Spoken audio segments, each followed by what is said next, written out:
Il a écrit Goma du sang sur l'or et nous l'avons reçu dans cette émission. C'est une œuvre coécrite qu'il avait présentée dans cette émission. Il a aussi écrit ces magnifiques recueils de poèmes Mélancolia que nous allons et que nous exploitons d'ailleurs dans cette émission. Il a plusieurs ouvrages à son actif, notamment Cri d'un poète en sanglots. Alors il s'appelle qui? Il s'appelle Safnat Panea Mouka, notre invité du jour pour une deuxième fois. Bienvenue et merci d'accepter notre invitation. C'est moi qui vous remercie, M. Marquis. Merci beaucoup. Vous êtes diplômé technicien en nursing de l'orientation hospitalière, donc à l'IM Kamalondo, ici à Lubumbashi. Vous êtes poète, vous êtes slameur, vous êtes conteur, vous êtes fablier, vous êtes nouvelliste. Et aujourd'hui, Safnat, vous revenez avec Mélancolia, des larmes à main dans cette émission. Lorsque j'ai commencé le parcours de ces magnifiques recueils de poèmes, je me rappelle quelque part, j'ai lu que votre préfacier a dit que ce n'est pas un recueil de poèmes ordinaires. La question que je me suis posée, parce que c'est un labyrinthe ou soit parce que vous vous êtes fait licencier pour créer votre propre mot, Mélancolia? Ah oui, justement, comme il a dit, ce n'est pas un recueil ordinaire. Pourquoi d'abord? Parce que la plupart des textes sont narratifs, oui, explicites. Et aussi, je me suis efforcé à conserver les sentiments du cœur. Vous voyez, parce que la poésie, je la définis un peu autrement. Je la définis comme les transferts d'émotions. Alors, pour transférer son émotion, de la façon dont on la ressent à l'intérieur, ce n'est pas facile. Et pour cela, il faut faire recours à certaines leçons du classique et tout, afin de pouvoir conserver cette émotion-là, ces transferts d'émotions. Voilà pourquoi je dis que ce recueil n'est pas ordinaire. Vous avez conservé une émotion identique pour tous les textes du début jusqu'à la fin, ou soit avec variation? Je peux dire oui, j'ai conservé les émotions parce que pour ma part, si je n'arrive pas à transmettre mes émotions sur des feuilles, donc l'objectif n'est pas réussi. Donc je dois m'efforcer à conserver les sentiments comme je les ressens sur le papier. Et une fois cet objectif atteint, alors je dis que j'écris un poème. Et les poèmes, donc ces recueils, il a un même thème, il a un même sujet, les sujets sont variés et puis vous gardez les mêmes émotions pour ces divers sujets. Justement. Combien de sujets, combien de thématiques et pourquoi cette variation? Bon, ça traite un peu toutes les couches de la vie dans ces recueils. Celui qui travaille à l'hôpital va se retrouver, celui qui travaille à l'école va se retrouver, dans la vie courante, il va se retrouver parce que j'ai un peu j'ai balayé toutes les couches de la vie afin de faire ces recueils et dans le but qu'il inspire ou qu'il intéresse tout le monde. Voilà, c'est un peu ça, mais bien que j'ai balayé toutes les couches de la vie, j'ai aussi musé sur la forme. Vous voyez, j'ai misé sur la forme afin que mes recueils soient aussi étudiés. Ces textes peuvent être étudiés. Oui, c'est justement ça un peu aussi la particularité de ces recueils. Alors, il vient d'où? J'ai envie de poser cette question que je pose rarement dans mes émissions. Pourquoi Mélancolia? Il vient d'où justement? Mélancolia, comme vous le voyez, qui ce soit par la prononciation ni par l'orthographe, ce n'est pas un mot. Il n'est ni en français ni en latin. Ça vient de ce qu'on appelle la licence du poète. La licence du poète, c'est la permission qui s'accorde le poète de modifier l'orthographe ou la prononciation d'un mot. C'est un peu ça et je voulais l'inscrire ainsi. Inspiré par quoi?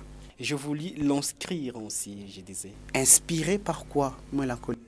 Bon, je peux dire que bon, la voûte de l'inspiration, elle est inconnue, elle vient de nulle part et on s'en saisit et on en fait quelque chose. Mais vous l'avez écrit? Oui, justement, bien que ce soit la licence du poète, mais je l'ai puisé du racine du mot mélancolie. Vous voyez, la mélancolie, c'est une tristesse, quelque chose de sombre, c'est un peu ça. Dire donc la sacralité de cette œuvre, c'est de la mélancolie mélancolique ou c'est de la mélancolie mélancoliquement mélancolique, un embrouillement total? C'est de la mélancolie mélancoliquement mélancoliaque. Pour signifier. Donc c'est vraiment une intense tristesse. C'est une profonde tristesse. Tous les textes sont tristes. Oui. Et une intense tristesse, une profonde tristesse. Alors pourquoi ce projet? Pourquoi le projet de la rédaction de Mélancolia? J'ai choisi d'éditer ces livres d'abord pour laisser mes traces sur le sable du temps, vous voyez, et aussi pour encourager quelqu'un qui aurait, parce qu'il y a ces gens qui passent par des moments difficiles. Il y a ces gens qui passent par des moments difficiles et ils pensent qu'il n'y a que eux qui passent par ces moments-là.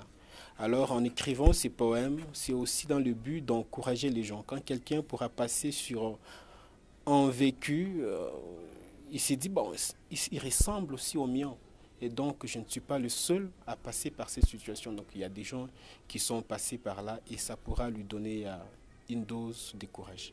Alors, je me rappelle d'ailleurs dans l'un de poèmes, vous dites que la rue n'a pas d'utérus, la rue n'a pas de placenta, la rue n'a pas d'école, mais la rue enfante aujourd'hui des enfants et vous faites porte-parole de ces enfants.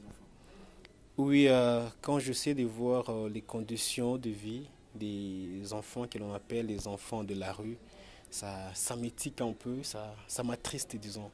Et je n'arrive pas à supporter leurs modes, leurs conditions de vie. Alors, je me suis fait porter-parole de ces enfants-là, afin que les gouvernements, bien sûr, puissent aussi jeter un coup d'œil à cette catégorie des personnes.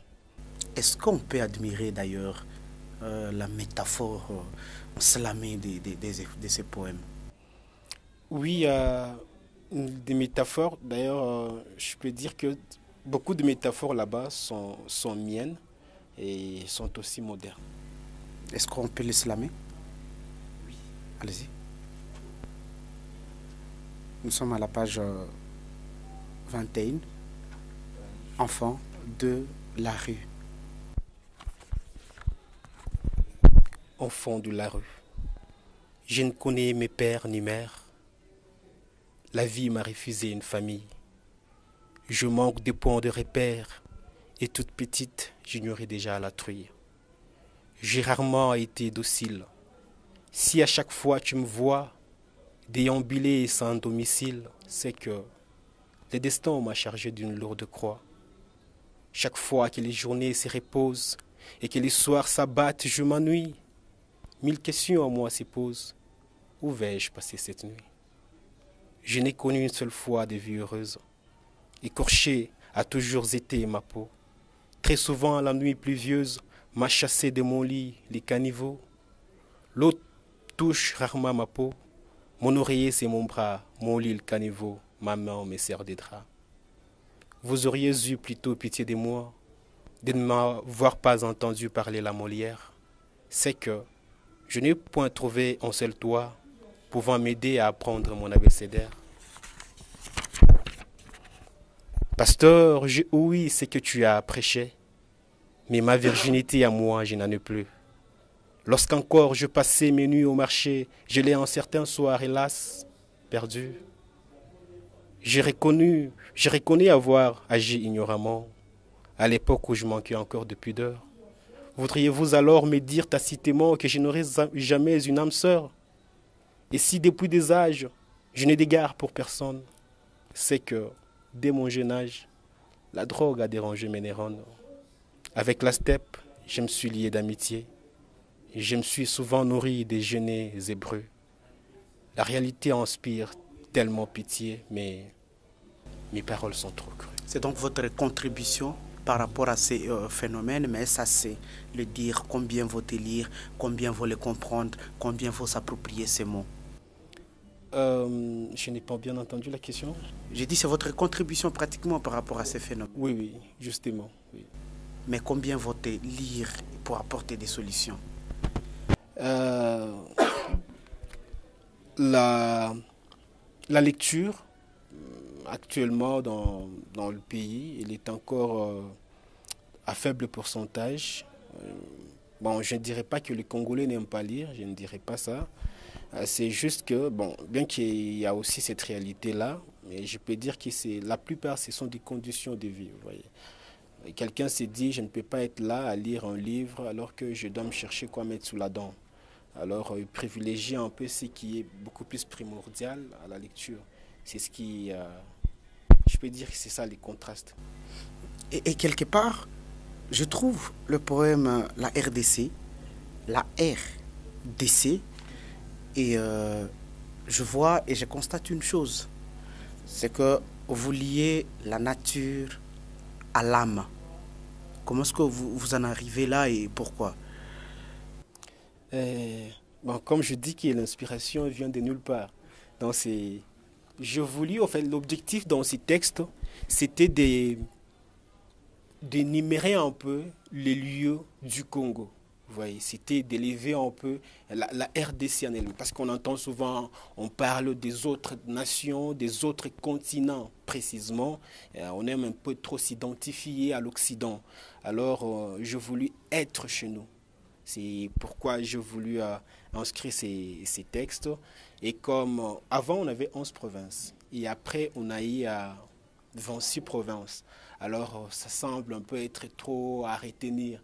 Alors, ces textes facilitent aux gens de retenir les 26 provinces comme dans une sorte d'amusement. Et personnellement, quand j'ai parcouru ces recueils, je me suis dit peut-être que c'est les recueils qui m'avaient le plus touché, le poème qui m'avait le plus touché. Je me suis dit que c'est celui que je vous demanderai expressement de déclamer, puisqu'il est magnifique, il est beau à lire, et il a des mots extraordinaires. D'accord. Bon, j'y m'en vais. Ouais. La RDC. La RDC. Au nord, le Mongala. À son côté, le Bayouélé. À l'équateur, le vrai Lingala. Quelque part, les Oyuélé. Des neiges éternelles au nord Kivu, mais aussi des cris de guerre à Goma. Je vois les sols sablonnés du sud Kivu et l'insécurité alimentaire dans les maniements. La jeune mariée du Kasaï central a mis au monde albinos et présidents. Le barrage Inga au Congo central, le palmier de Chuapa et ses indulgents. Je vois Papa Wemba du Sankourou et les ciels rouges à l'Omami. Les Maïndombe jamais Sankourou, c'est là qu'est fut née ma feu mamie. Je vois les ravins du Kasaï oriental, de là viennent les plus belles filles du pays. Norubangi, j'ai hume l'odeur de ta forêt médicinale. Pourquoi oublier les Okapi à Ituri? Les Kikongo et à l'État à Kwango, Tanganyika renferme de l'émeraude. Encore une fois, Sankourou et sa ville des Zongo. C'est là que fut éteint mon oncle Claude. Kinshasa, la capitale, les femmes en Tonga. Les chrétiens vivent ici en véritable enfer. Sur les hauteurs, les Haut-Katanga, la véritable capitale qui préfère. La rivière, la Lualaba de là-bas au Lualaba et sa gigantesque ville d'écologie. Kasaï tout court et ses habitudes trop basses. Et c'est ici qu'émanerait le poète et sa poésie. Je brave les vents chauds du Kwilu, mais aucune entreprise au Olomami. Vaste Chopo et sa forêt pleine de loups, où se serait caché le sud-Ubangui, que vive la gigantesque RDC, gâchette de larmes, Afrique, nous disons à Goma plus de décès, et que nos pots et que notre banque soit pleine de fric, que se lève plus haut l'étendard à trois couleurs, que plus jamais ne sombre nos rafiaux, écoute nos jérémiades, ô Seigneur. Ce poème vous a valu une recherche profonde, une étude pour que vous compreniez à quoi est liée chaque province? Justement, oui. Justement. J'ai eu à faire un peu quelques recherches pour voir à quoi est-ce qui était lié chaque province, chaque ville.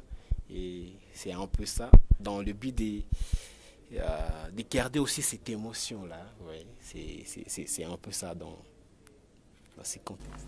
Alors, on y va et puis quelque part vous parlez finalement de cette ville, la ville de Lubumbashi, une ville en feu et il n'y a pas moyen de faire confiance. Vous plaidez auprès du Saint des Saints, lui qui prend soin des siens.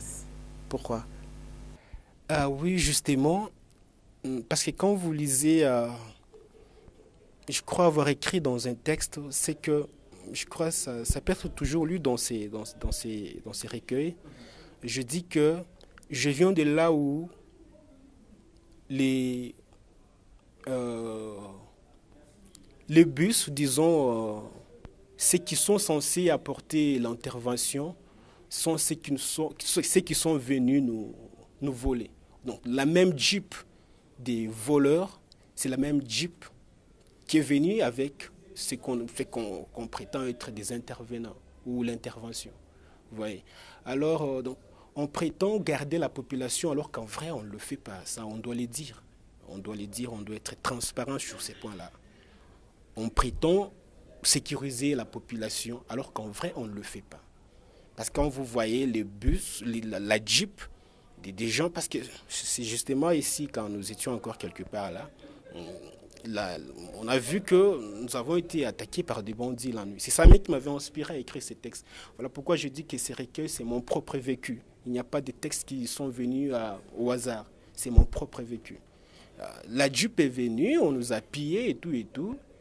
On a appelé à l'intervention, quelques minutes après, c'est toujours la même Jeep qui revient, soi-disant qu'il vient intervenir. Ouais. Alors, ça m'avait un peu énervé, disons. On avait été cambriolés la nuit et 2 jours après, j'ai écrit ces textes. C'est un peu ça. C'est donc le plus vrai de tous les textes qui existent dans ces recueils? Non, je ne dirais pas que c'est le plus vrai, je dirais que tous les textes sont vrais. Ouais, mais c'est lui qui vous a le plus touché parce que c'était du vrai vécu. Bon, je ne dirais pas que c'est celui qui m'a beaucoup plus touché, mais je dirais que vous vous êtes retrouvé dans ces textes-là. Oui. Vous vous êtes beaucoup plus retrouvé dans ces textes-là que dans d'autres aussi. Parce que celui que j'ai écrit sur l'hôpital, celui de l'hôpital va aussi beaucoup plus se retrouver dans celui-là.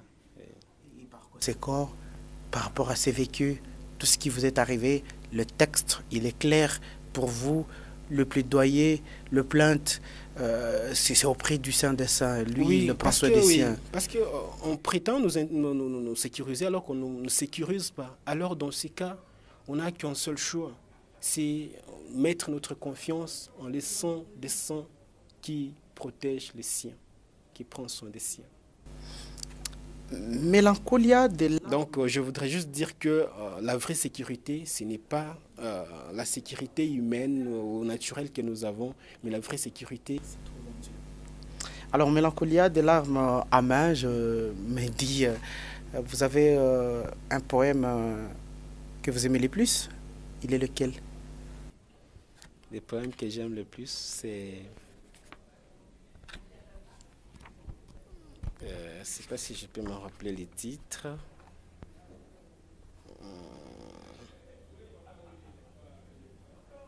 Existence morte.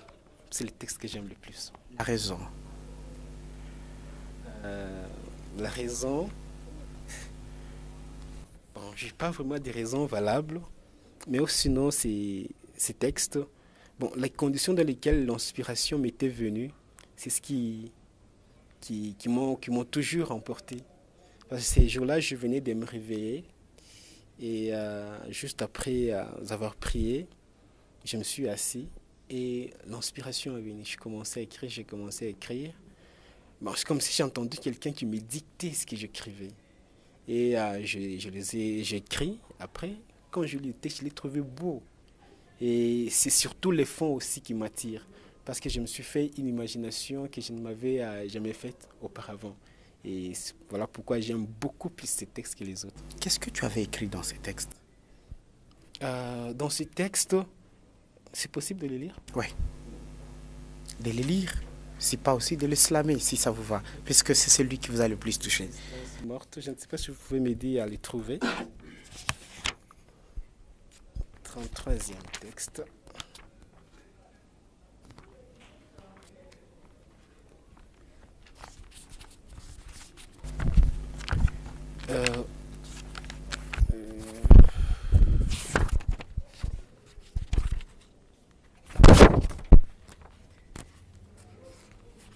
Oui, je suis sur la page 70.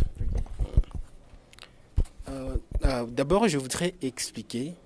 Je me suis imaginé, moi, Riston, ici à Lubumbashi et j'ai ma copine avec qui on était ici à Lubumbashi, mais après un temps, elle a voyagé, par exemple pour Paris. Et lorsque elle a voyagé, on a continué à chatter, à converser virtuellement à travers WhatsApp et tout. Maintenant, l'idée c'est que depuis qu'elle est partie, je crois que elle ne vit plus. J'ai l'impression que c'est lui qui me répond au téléphone. C'est quelqu'un, c'est pas moi. C'est quelque chose d'automatique, vu que ce sont des androphones, des téléphones intelligents. Bon, je pose une question et puis ça me répond. Je ne crois pas vraiment qu'il existe. Alors, je me dis que les jours où je croirais que tu vis, c'est les jours où on va se rencontrer de nouveau. C'est ainsi que je dis, ma forêt des doutes a commencé à m'effrayer depuis que les nuits de ton absence y sont tombées. La lune de ta présence virtuelle s'y est éveillée, mais hélas, ces lueurs ont d'emblée toutes succombé au passage de peste nue au bombray. Quand je fuis dans les fragiles ailes de notre ancien album photo de Genève, je t'y observe bien souriante et si belle. Et c'est vraiment là une suffisante preuve que tu vis encore là, au-delà du grand fleuve. Bien que je te vois dans mon album photo, c'est vraiment la preuve que tu vis. Ma grand-mère, dont la vue déjà s'efface, alimente si souvent dans son appareil une voix qui se met à lire à sa place ce que ne peut plus voir son faible œil. Et c'est la preuve que cette voix-là vit encore quelque part sous ce soleil. Vous voyez, il y a ces mécanismes des téléphones. Pour les gens qui voient mal ou qui ont la faible vue, ils peuvent activer ça et puis ça commence à lire à sa place et lui entend. La personne entend. Mais est-ce la preuve que cette voix-là qui lit est encore vivante? Ce n'est pas une preuve. C'est juste une voix qui est déjà enregistrée. Oui. C'est ainsi qu'à partir de là où peut-être tu vis, à travers la voix de l'application verte, donc WhatsApp, je t'entends, tes voix et ça me réjouit. Aussi longtemps que ma connexion reste ouverte. Mais hélas, la marmite de mon inquiétude n'est jamais couverte. Bien que je converse sur WhatsApp, mais ce n'est pas une suffisante preuve que tu vis. Puisqu'ici, ces conversations virtuelles ne me rassurent en rien vraiment, que ton cœur batte encore sous ces lointains ciels. Qui sait ce qui se passe quotidiennement et ce que vit ma grand-mère devant son petit écran? Bien que c'est la belle vidéo et tout, mais qui sait si ce qui se passe, c'est ce que vit ma grand-mère, quelqu'un qui lit à sa place, une voix inconnue. J'ai si souvent cru qu'une illusion m'a déjà vaincu. Contre moi, elle a battu un si grand record. Et depuis, je crois que la dernière fois que tu as réellement vécu est celle où j'étais étreinte dans mes bras à l'aéroport. Et tout ce qu'on s'est fait n'est que songe depuis lors. Donc depuis que... Je crois que la dernière fois que tu as vécu, c'est quand on s'est embrassé, on s'est donné un câlin à l'aéroport.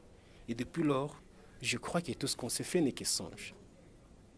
Devant l'horloge de ton départ, je rêve de cette heure huée dans l'eau, où les aiguilles de nos regards se rencontreront à nouveau.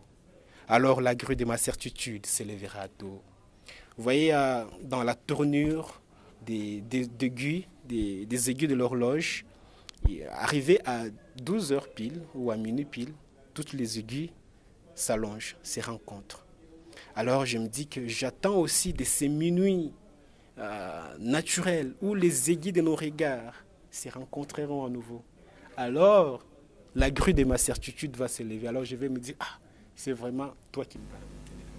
Alors, c'est par là qu'on va mettre un terme à cette émission parce qu'il fallait y arriver finalement, le poème que vous aimez le plus. Merci beaucoup de l'avoir présenté, de l'avoir slamé, d'avoir présenté tous les recueils. Je vous en prie, monsieur Marquis. C'est moi d'ailleurs qui vous remercie. Merci beaucoup. Je rappelle tout simplement que vous êtes fablier, vous êtes novelliste, poète, slameur et conteur et que justement, c'est le deuxième ouvrage qui est le vôtre que nous exploitons dans cette émission. Safnat Panea Mouka, merci de nous avoir surtout regardé, fidèles téléspectateurs. Au revoir.